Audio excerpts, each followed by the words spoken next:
Now, South Africa has just held its most anticipated election since independence, and this is that not even since independence, since the apartheid season. That's 30 years ago. So a lot has been going on, and a lot of discussions on the parties that are going to take up the race. Of course, this comes as a surprise, or maybe to East Africans who expected that Malema's party would be maybe top of the voting bloc, but clearly ANC is still the strongest party, although not the winning party as it is, but it's a party to watch. And yeah, so for today, we're talking about the person who leads the ANC party, and that's none other than the story of Cyril Ramaphosa, who's the 5th president of South Africa.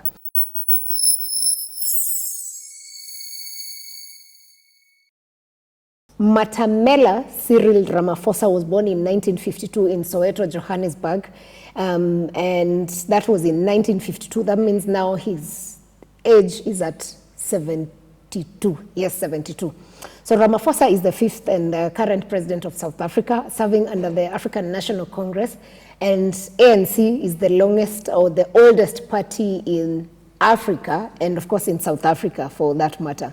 So he's currently the leader, and the election's ongoing. He's at the top, but maybe not the president, but as we speak, he's the leading candidate per se.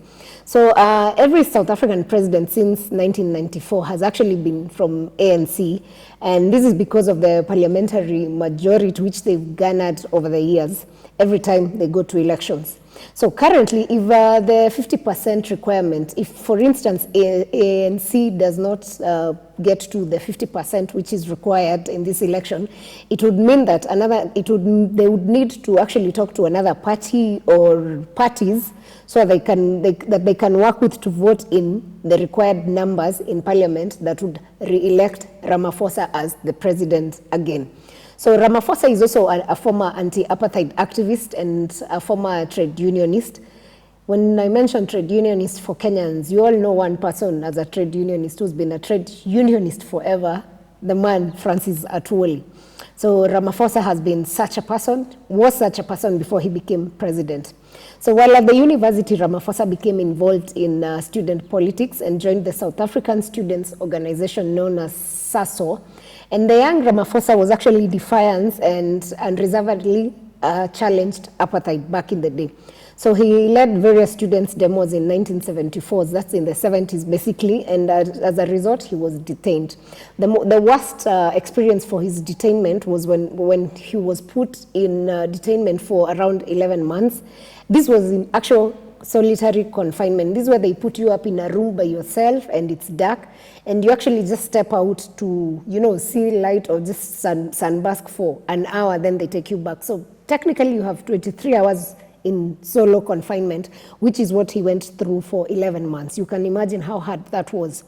So later he was released, and again, following the unrest in Soweto, where he was again detained for another 6 months, because again, I just mentioned that he was very active and anti-apartheid. So any unrests that came, Ramaphosa was part of it.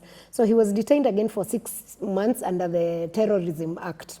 After his second release, he resumed campus at the University of South Africa, where he went back to clear his degree in law, and he managed.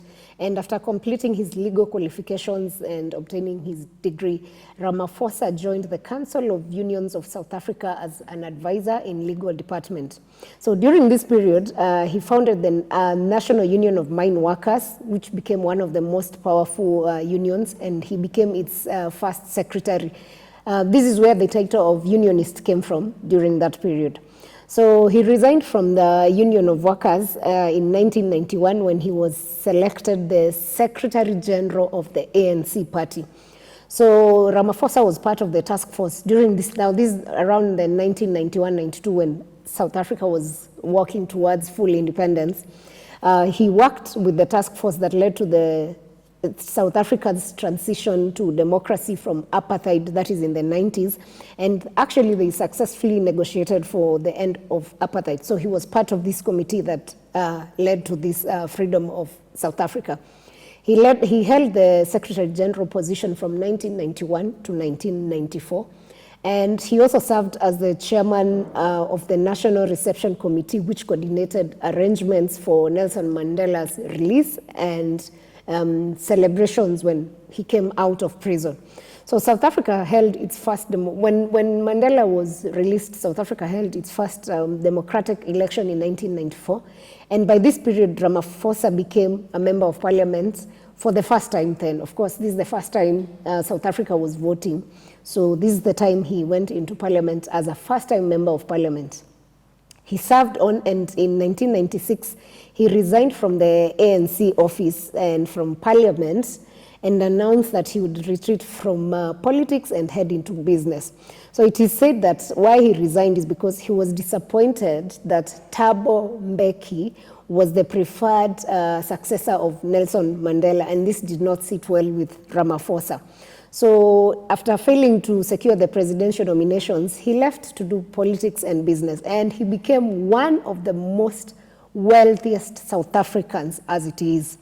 So when he left, he was serving as the director at Lonmin Mines, and he has different interests in business investments, which range from mineral resources, energy, real estate, banking, insurance, telecoms, farming. He's into so much business that in 2011, he was actually rated as the 13th richest person in South Africa. So you can see how much wealth he's garnered and how good he was in business. In 1999, Mandela stepped down from serving as president after having served for one term, and the presidential reign remained under still the oldest party, that is ANC, that is now, by that time, it was led by Thabo Mbeki, who is now also a former president. In 9th August 2012, about 4,000 workers demonstrated at the Marikana mines, which Ramaphosa was part of in terms of shareholding. So the workers were demanding a salary increase to 12,500 rands. And unfortunately, during those demos, the police killed about 34 people and injured 70 other workers.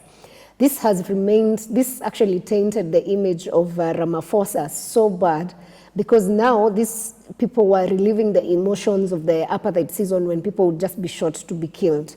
But however, he said that he did not expect that police would shoot people to kill, and he did not support the killings at all. So he made actually, during the period, that 2012, between July and December, when he was trying to make a comeback in politics, the issue of the killings was a big debate in South Africa for most people who did not trust him. But in 2012, December, he made his return to political leadership, and he was actually elected the ANC deputy president of the same year, following the support of now again another former president, President Jacob Zuma, who later served in the country. So after his re-election in 2014, President Zuma appointed Ramaphosa as the deputy president of South Africa on the 25th of May. Alongside his duties as now deputy president, Ramaphosa was made leader of government business in the National Assembly. So this was in terms of a role in which involved coordinating between parliament and the cabinet that Zuma had come up with. 18th December 2017, Ramaphosa was elected the president of the ANC at the party's 54th National Conference, and he actually holds the position to date, even as the election vote counting for the current election is ongoing. So he's still the one who holds the position for the chairperson or the leader of ANC. So in Feb 2018, President Jacob Zuma resigned following allegations of corruption. And of course, Ramaphosa being the leader of ANC, it was rather obvious. He went and was elected in parliament unopposed. And that's how he became president, like easy peasy. President Cyril Ramaphosa. He gave his first State of the Nation address as the president of the Republic of South Africa. And this time, he was giving an address in a democratic South Africa without a deputy president. It was the first of its time, and I think the only time a president has given a speech, a State of the Nation address, without their deputy, because he's the one who had been promoted to that. So during that address, Ramaphosa emphasized on the need to grow the economy of South Africa, increase tourism and youth employment, and of course, as well as reduce the size of the cabinet so that they are able to manage their economy. And something else he was very key during that period, and of course it moved a lot of South Africans, was the importance of keeping Mandela's legacy alive. You know, Mandela led South Africa to freedom. So anytime a presidential candidate speaks of keeping his legacy and pushing South Africa forward, you definitely gain a lot of following and support for that alone. So in 2019, again, South Africa went to elections. And this, for the first time, now Ramaphosa became an elected president for his first proper term. So this time he went, he won, and became a president. So he's been president since 2018 until now, and his key challenges during his reign as president, and even now while he was campaigning for the 2024 elections, and people have termed him as a guy who gives false promises, especially because of the load shedding in South Africa.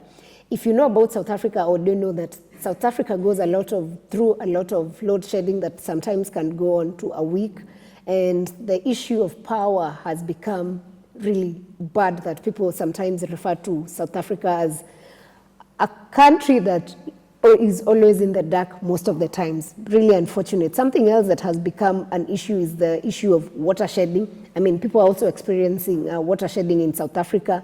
Inflation, and these false promises have also caused to have a lot of brain drain of guys leaving South Africa and traveling to other nations to seek for greener and better opportunities. So those are challenges that he's had to deal with during his time. And during that period also, now that he's been campaigning for another term, he's also dealing with the same during this time. And probably this is one of the reasons as to why he's not going to get that fast winning as the ANC guy, like alone as ANC, because of such issues. So if ANC drops just below the required 50%, it has to seek a coalition with another party so that they can manage, to get Ramaphosa to continue as president. If the ANC's share is actually below 50% and closer to 40%, for instance, maybe 42, 41, such numbers, this actually becomes more complicated. The reason being, ANC may have to approach one of the bigger opposition parties for a coalition, and that may be like the Democratic Alliance. I don't know if now EFF is looked at as a bigger opposition, but they have to look for a bigger opposition party so that they can vote in when they go to parliament to vote, then they get their support.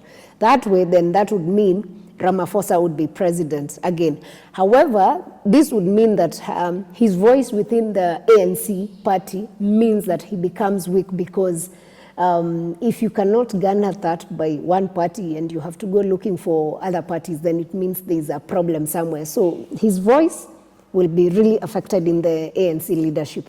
It's notable that since 1994, that is Mandela's ascent to power, no South African president has served for 2 full terms at all. Very interesting. Mandela served 1 term, Thabo Mbeki served 1 term, Jacob Zuma was also forced to resign, and now this Ramaphosa may be the first person to make a comeback as a president for the 2nd time.